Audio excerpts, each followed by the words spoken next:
어느덧 5월이 되었습니다. 5월 참 이제 봄날도 깊어지고 따뜻해지는 봄 기운도 느껴지는데요. 5월 첫 주를 맞이하여서 또 어김없이 우리가 또 품성에 대해서 이 시간 또 묵상하며 생각을 하면 좋겠는데요. 품성을 우리가 가꿔야 되는 이유는 무엇일까요? 우리가 예수님을 믿는다라는 것은 결국 예수님을 따라가는 것인데, 그것은 결국 예수님을 닮는 모습에서부터 그것이 증명되게 되어 있습니다. 결국 우리의 성품이, 품성이 예수님을 닮아가는 것이 참 중요하다고 할 수 있는데요. 우리 좌우에 계신 분에게 좀 이렇게 격려하면 좋겠습니다. 예수님을 닮는 사람이 됩시다. 우리 격려하면 좋겠습니다.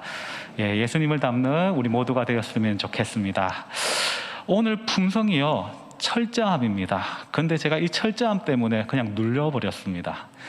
저도 이제 이 품성에 대해서 이제 여러모로 묵상을 하는데, 나는 과연 이 품성을, 이 철저함이라는 품성을 가지고 있는 사람인가라고 생각을 해보면은 철저하고 싶은데 잘 안 되는 그런 제 모습이 발견됩니다. 계속 실수하고 또 넘어지고 이런 자신의 모습을 보면서 이 품성을 설교하기 부끄럽다, 이런 생각이 들었습니다.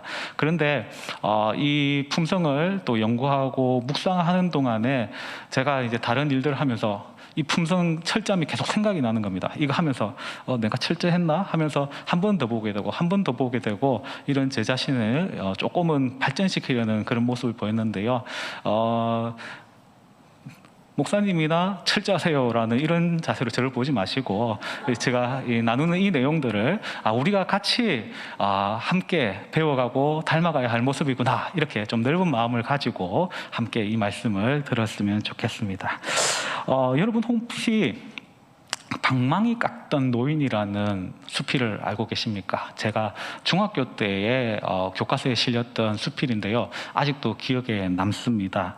주인공이 집에 가는 길이었습니다. 가는 길에 한 노인이 있는데, 이 노인은 길가에 앉아가지고 다듬이질, 저도 어릴 때는 다듬이질 하는 소리를 들었던 적이 있는데, 이 다듬이질 하는 이 방망이를 깎아서 파는 그런 노인이었습니다. 주인공은 아내에게 선물할 요량으로 방망이 하나만 깎아주십시오 라고 부탁을 했고요. 노인은 제법 좋은 솜씨를 가지고 방망이를 깎아가기 시작을 했습니다. 처음에는 손이 제법 빠른 것 같았는데, 시간이 지나니까 점점 느려지더니 이리 돌려보고 저리 돌려보고 계속 꿈트는 것이었습니다. 지금 차 시간은 다가오고, 그래서 마음이 급해진 이 주인공은요, 이제 모양새가 어느 정도 됐으니까 그냥 주세요, 가져가겠습니다 라고 이야기를 했습니다. 그러자 이 노인은 도리어 막 화를 내면서 생사를 제쳐간다고 밥이 되냐면서 지금 가져가려고 하면은 나는 이 방망이를 주지 않겠다라고 오히려 큰 소리를 치는 것이었습니다.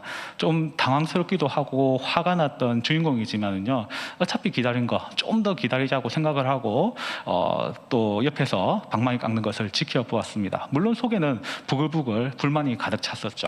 드디어 방망이가 완성되었고, 늦게 이제 집에 도착을 해서 자, 방망이 하고 부인에게 방망이를 주었는데, 이 부인의 반응이 어땠을까요? 정말 감탄사를 연발하는 것입니다. 이렇게 예쁘고 잘 만든 방망이는 처음 접합니다. 다듬이질하기에 손에 딱 맞으면서, 또 뿐만 아니고 방망이질 할 때 가장 알맞은 모양과 무게라고 극찬을 하는 것이었습니다. 이 주인공은 좀 그 노인한테 좀 불만을 가졌던 게 좀 미안한 마음이 들었습니다. 그래서 다음에 이 노인을 찾아뵈어서 또 좀 대접을 하면서 사과를 해야 되겠다, 이렇게 생각을 하고 또 다음에 한번 찾아갔는데, 그 노인은 그 자리에 없었더라 하는 그러한 수필입니다. 한참 전에 읽었던 수필인데요, 아직까지도 진한 여운이 남는 그런 수필입니다. 오늘 품성이 뭐라고요? 철저함입니다. 철저함이라는 품성은요, 이 사전적 의미를 보면은 속속들이 꿰뚫어 미치어 밑바닥까지 빈틈이나 부족함이 없음. 쉽게 말해서 면밀하게 살피고 또 빈틈없이 일하는 것을 의미합니다. 즉 빈틈없이 일을 잘 완성을 시키는 것이죠. 그러면 우리는 왜 철저해야 하는 것일까요? 첫째로는요, 철저함은 차이를 만들기 때문입니다. 어떠한 차이를 만들게 될까요? 바로 평범함과 우수함의 차이를 만들게 됩니다. 이 차이는요, 사소한 부분까지 우리가 주의를 기울이느냐 안 기울이느냐에 따라서 이러한 결과들이 달라지게 됩니다. 앞서 언급한 수필에서요, 주인공은 보니까 모양도 어느 정도 갖춰졌고 했으니까 이만 하면 됐다라고 이야기를 했지만은요, 노인은 고집스럽게 끝까지 방망이를 깎았습니다. 왜 그렇게 했을까요? 주부가 쓰기에 가장 좋은 방망이를 만들기 위해서 모든 것에 철저함을 기하려고 했기 때문입니다. 이런 다른 말로 하면 장인정신, 프로의식이라고 볼 수가 있겠죠. 우리나라 가수들이 지금 전 세계적으로 인기를 누리고 있습니다. 한류 열풍을 타고 특별히 이제 젊은 아이돌 가수라고 이렇게 칭하는데요. 이 가수들의 춤과 노래를 저 서양 사람들, 아프리카 사람들, 아시아 사람들, 아메리카 사람들 할 것이 너도 나도 따라 부르면서 한국 가수들을 향해서 엄지손가락을 지켜 세우고 있는데요. 이에 이제 우리 이웃 나라들, 중국이라든지 이런 나라들이 우리나라 가수들의 컨텐츠를 흉내를 내고 또 비슷한 분위기의 노래, 또 비슷한 노래 분위기의 춤을 이렇게 하기도 하는데요. 이를 접한 사람들은요, 하나같이 평가하기를 아무리 비슷하게 흉내를 내어도 한국의 아이돌 가수들, 이 가수들에 비하면은 너무나도 질이 비교가 안 된다라고 평가를 합니다.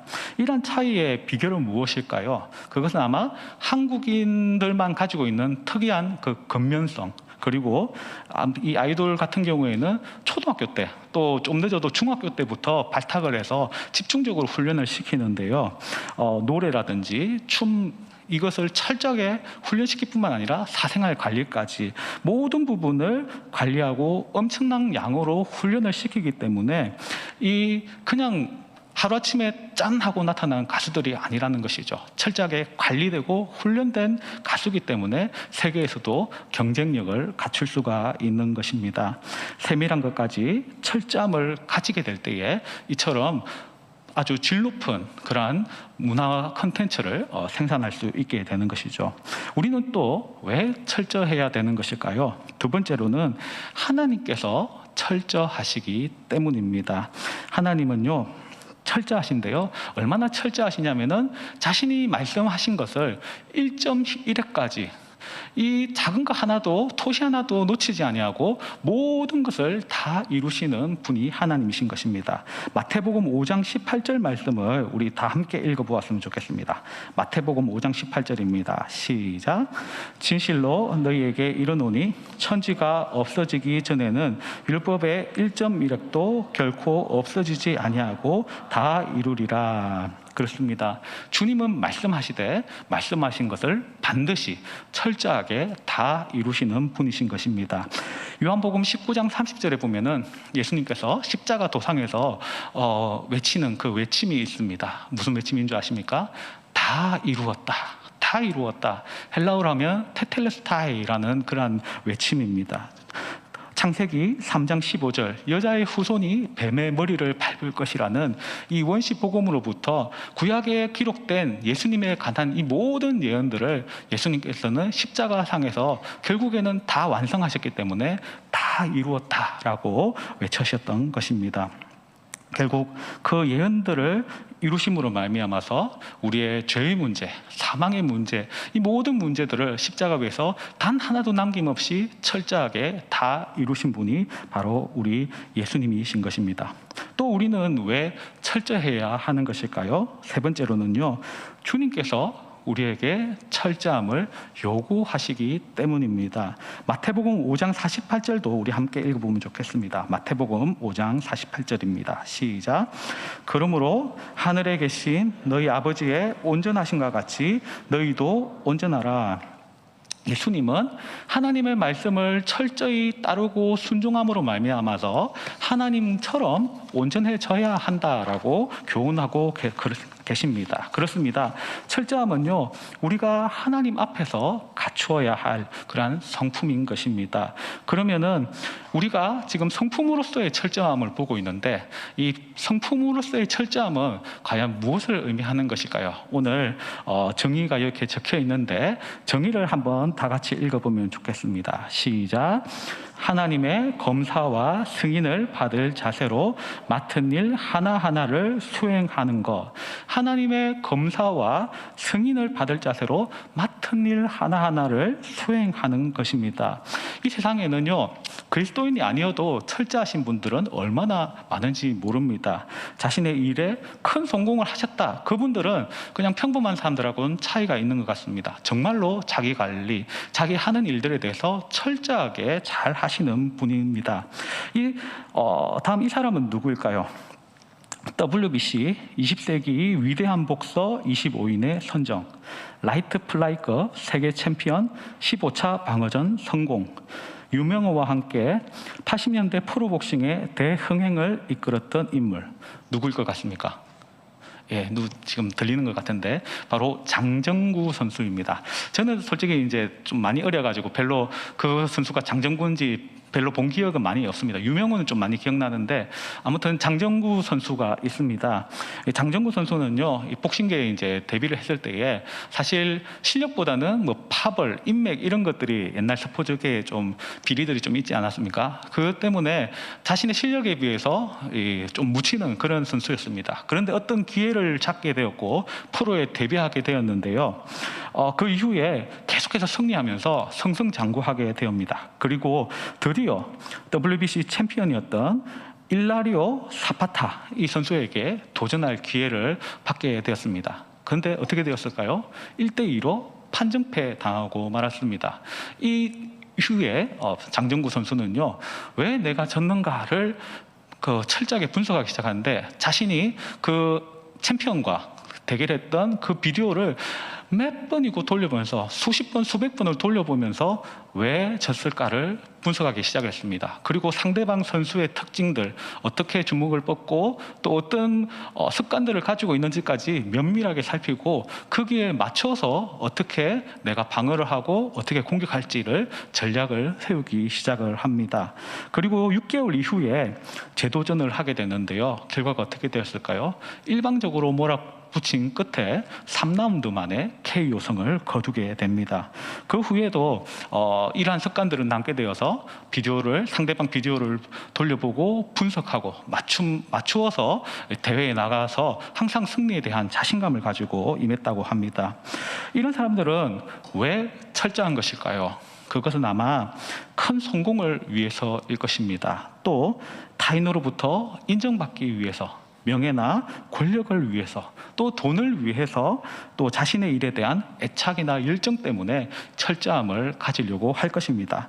그런데 그리스도인이 철저함의 성품을 가지는 것은 조금 다른 이유에서입니다.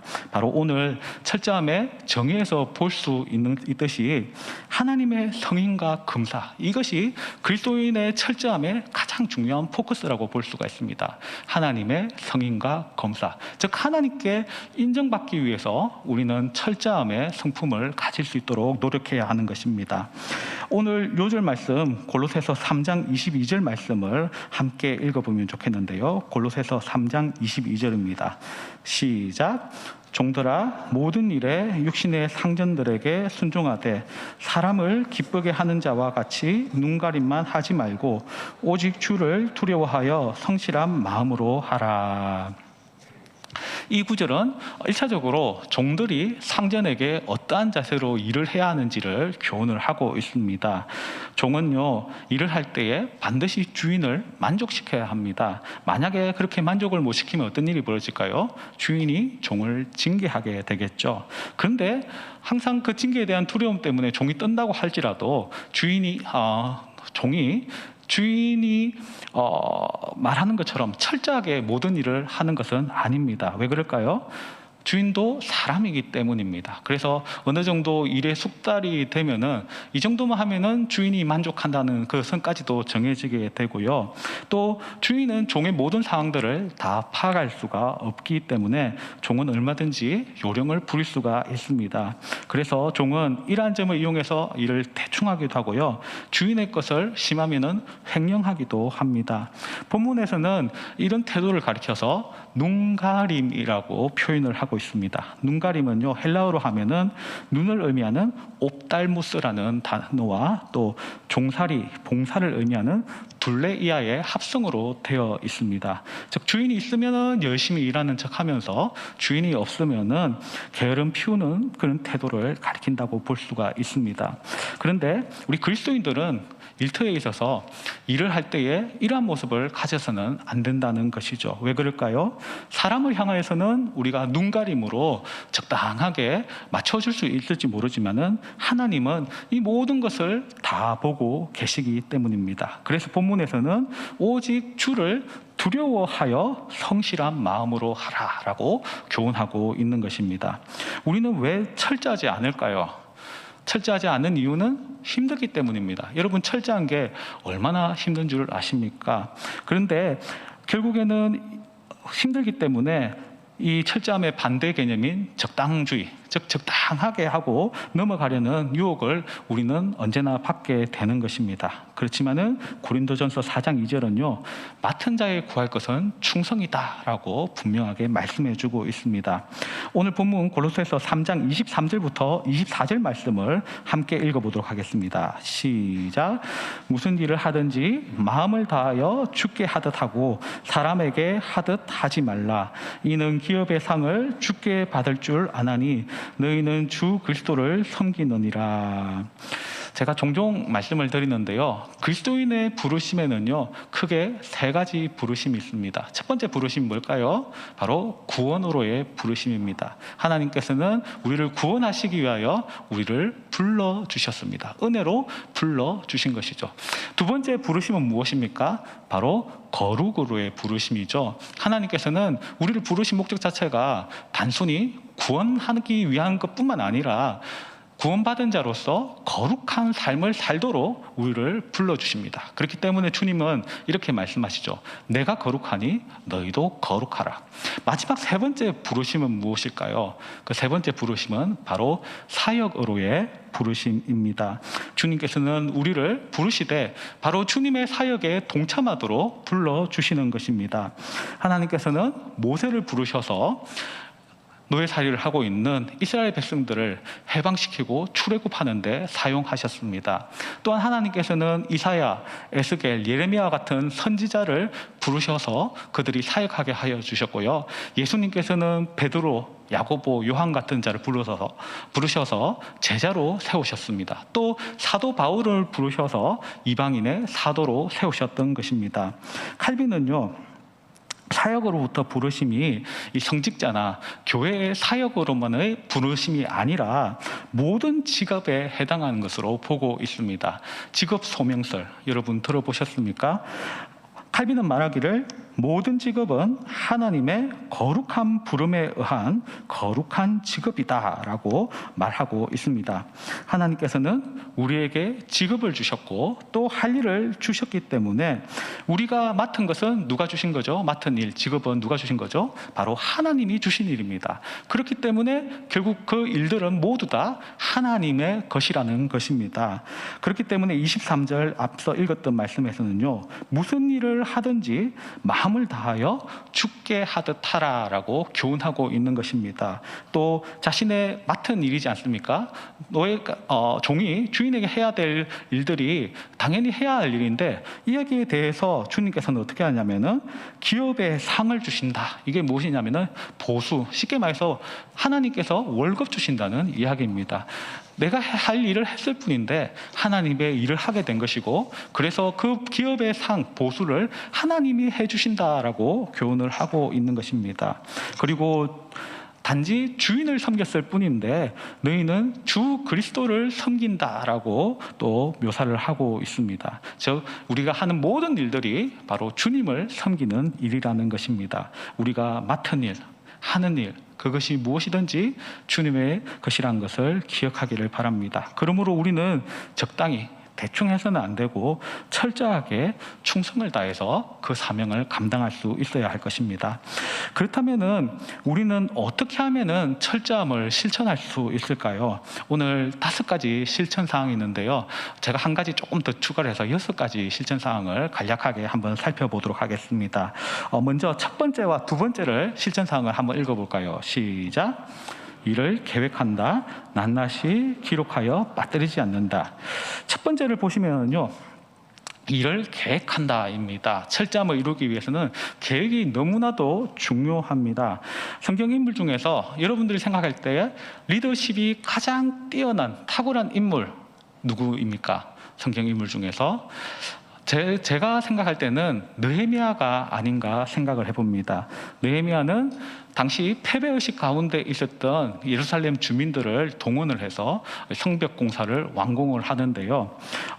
그때에 그냥 된 게 아니었습니다. 안팎으로 저 외부에서는 공사를 방해하고 내부에서는 여러 가지 혼란스러운 상황들이 있기 때문에 참 안팎으로 어려운 상황이었는데 그 모든 난관을 뚫고 단 52일 만에 그 큰 예루살렘 성벽을 완공시켜 버립니다. 그런 느헤미야가 예루살렘에 도착했을 때에 가장 먼저 했던 일이 무엇인 줄 아십니까? 바로 그 예루살렘 주변을 조사하고 면밀히 살피는 그런 일이었습니다. 이후에 성벽을 각 직분자라든지 가문별로 분배를 해서 그 사람들로 하여금 목표의식을 그리고 책임감을 가지고 일을 할 수 있도록 동력을 부여합니다. 그렇기 때문에 52일 만에 완공하는 놀라운 일이 벌어지게 된 것이죠. 즉 일을 시작하기 전에 철저하게 조사하고 어떻게 하면 효율적으로 일을 할 것인지 계획을 세웠다는 것입니다. 여러분 혹시 설계도 없는 집 상상이 되십니까? 설계도 없는 건물 상상이 되십니까? 우리 교회가 이렇게 예쁘게 잘 지어졌는데 설계도가 없었다면은 이렇게 지어질 수 있었을까요? 마찬가지로 우리가 계획이 없이 일한다는 것이 바로 이 설계도 없는 집과 같다라고 생각을 할 수가 있습니다. 우리는 그렇기 때문에 어떤 일을 철저함으로 임하기 위해서는 반드시 계획을 세우는 것이 우선되어야 한다는 것입니다. 두 번째 실천 상황을 보면은 낱낱이 기록하여 빠뜨리지 않는다라는 입니다.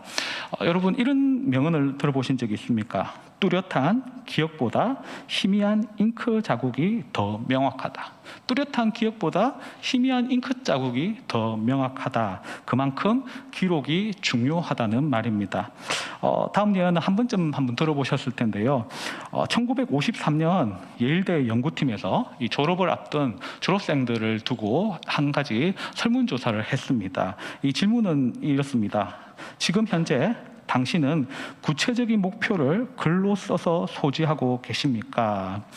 지금 당신은 앞으로의 계획을 세워서 그것을 글로 소지하고 있는지에 대해서 질문했는데 이 질문에 대해서 예스라고 답한 학생은 단 3%에 불과했습니다. 그리고 나서 20년 후에 그 사람들을 찾아서 조사하게 되었는데요. 놀라운 일은 이 목표를 글로 써서 소지하고 있던 사람의 이 수입 창출이 나머지 97% 수입을 합한 사람들보다 더 많은 돈을 벌고 있었다는 것입니다.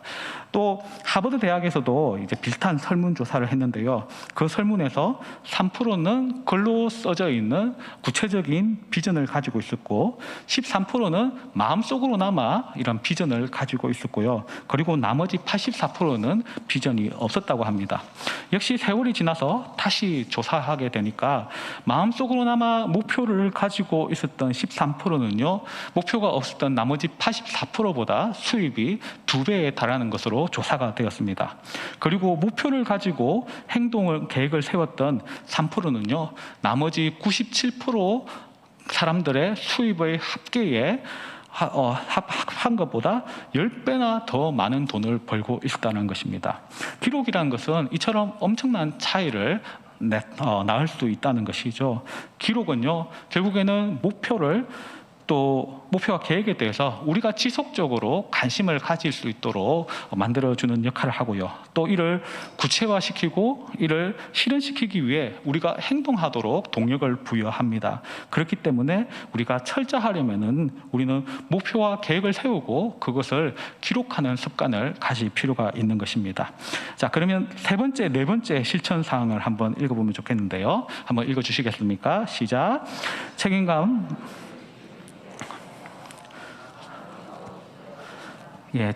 책임 맡은 일을 주의 깊게 관리하고 작은 일도 제대로 해야 한다는 것입니다. 혹시 하인리 법칙이라고 들어보셨습니까? 1920년대에 미국의 한 여행 보험업자인 하인리라는 사람이 있었습니다. 이 사람은 7만 5천 건이나 되는 이 산업재해를 면밀하게 조사하고 연구하기 시작을 했는데 그 분석 결과 이러한 법칙이 만들어졌습니다. 1대 29대 300. 이게 뭘까요? 즉 산업재해가 크게 일어나는 거, 한번 탁 터지는 거, 뭐 삼풍백화점이 무너져 내리는 이 큰 재해가 일어난 게 1이라고 한다면은 그 재해가 발생하기 이전에 29번의 작은 재해가 있었다는 겁니다. 또 운 좋게 재난을 피했지만은 같은 원인으로 부상을 당할 뻔한 잠재적인 사고가 300번 있다는 건데요. 이 수치는 거의 생물처럼 거의 일치한다고 합니다.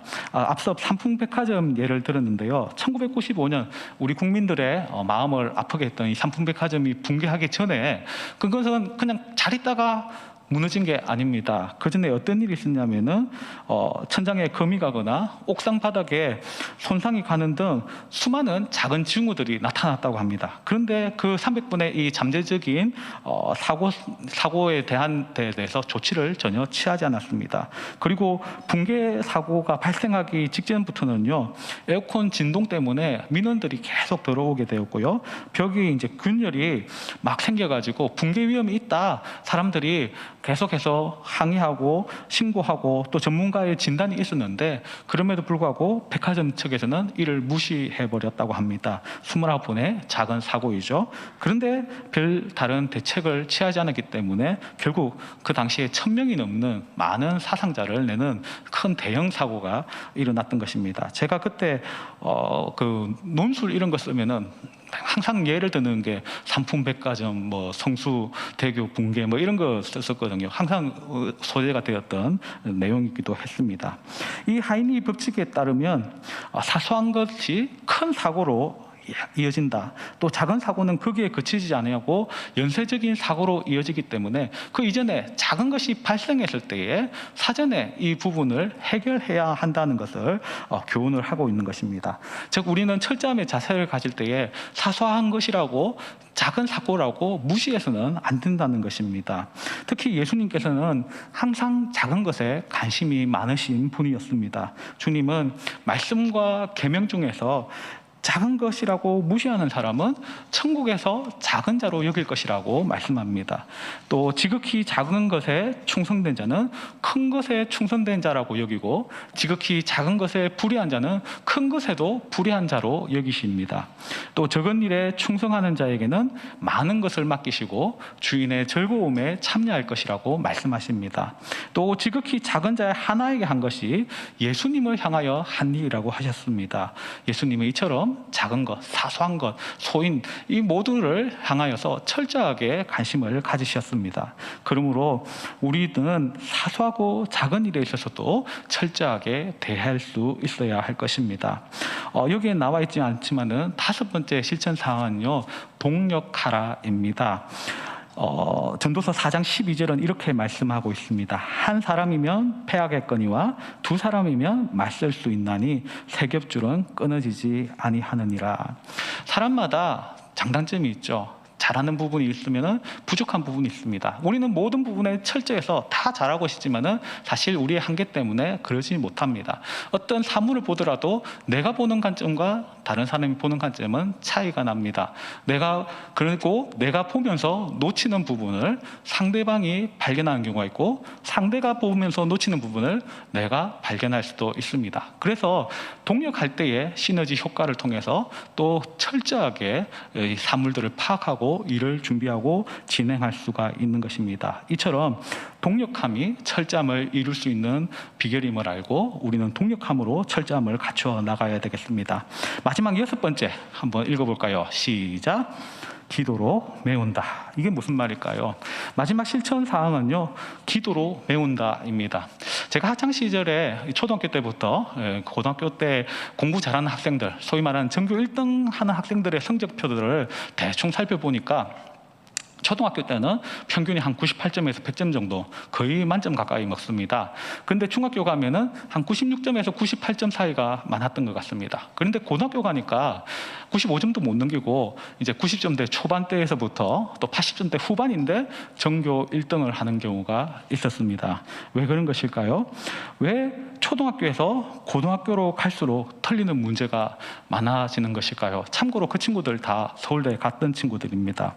전교 1등이 중학교, 고등학교로 올라갈수록 공부를 더 철저히 하지 않았기 때문에 틀리는 문제가 더 많아진 것일까요? 결단코 그렇지 않다는 것이죠. 그 이유는 바로 출제 시험의 난이도가 점점 올라가기 때문입니다.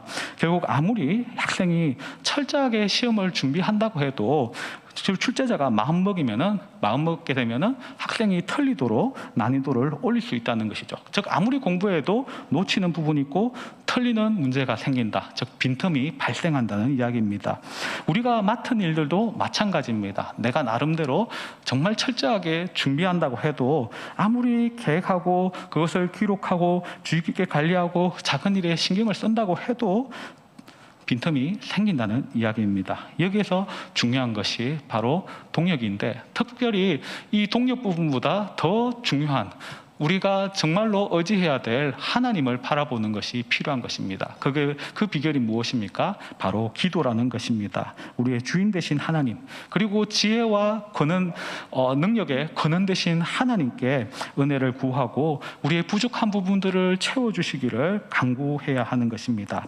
스가랴 4장 6절 말씀을 우리 함께 읽어보면 좋겠습니다. 시작. 그가 내게 대답하여 이르되 여호와께서 서룹바벨에게 하신 말씀이 이러하니라. 만군의 여호와께서 말씀하시되 이는 힘으로 되지 아니하며 능력으로 되지 아니하고 오직 나의 영으로 되느니라. 아무리 철저하게 성전 공사를 하려고 해도 그것이 잘 되지 않았습니다. 사람의 힘으로는 불가능해 보였습니다. 그런데 스가랴 선지자는 말씀하기를 그 일을, 사람의 능력으로는 철저히 해도 안 되는 그 일을 성령께서 이루실 것이다 라고 예언하고 있는 것입니다. 우리는 우리에게 주어진 모든 일들에 대해서 철저함으로 임해야 하겠지만은 결국 우리는 한계를 가진 존재입니다. 우리의 지혜, 우리의 능력 너무나도 부족합니다. 그때 우리는 어떻게 해야 될까요? 바로 기도로서 하나님을 바라봐야 하는 것입니다. 그러므로 기도로 우리의 철저함의 모든 한계를 메워나가는 저와 여러분 되기를 바랍니다. 하워드 W 뉴턴이라는 사람이 있는데요, 이 사람은 이런 말을 했습니다. 사람들은 당신이 일을 얼마나 빨리 했는지는 잊어도 얼마나 잘 했는지는 꼭 기억한다. 여러분, 철저함이란 참 중요한 품성입니다. 평범함과 우수함의 차이를 만드는 이 철저함, 우리 주님은 철저하신 분이시고 또한 우리를 향하여서 철저하라라고 요구하고 계십니다. 오늘 본문에서는요, 무슨 일을 하든지 주님께 하듯이 철저하게 임해라고 말씀하고 있습니다. 계획하고 기록한 것, 또 사소한 것, 작은 것, 이 일들에 대해서도 최선을 다해야 할 것입니다. 또 기도로서, 또 동력함으로써 우리의 부족함을 채워나가는 자세를 가져야 할 것입니다. 우리가 매사에 주님이 요구하신 대로 철저함으로 말미암아 주님께서 약속하신 그 기업의 상, 네가 나의 일에 열심히 최선을 다했구나, 정말 철저히 했구나, 기업의 상, 하나님의 보수를 받아 누릴 수 있는 저와 여러분 되기를 예수님의 이름으로 축원합니다. 기도하겠습니다.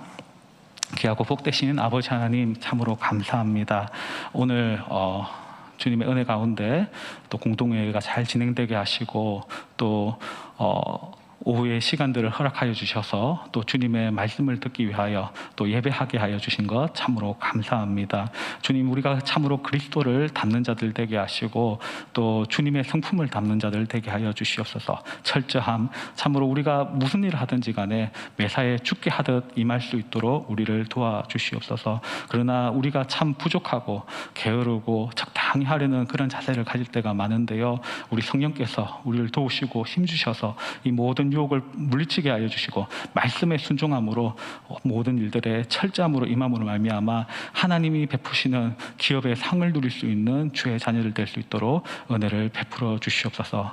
이 모든 것 예수님의 이름으로 기도합니다. 아멘.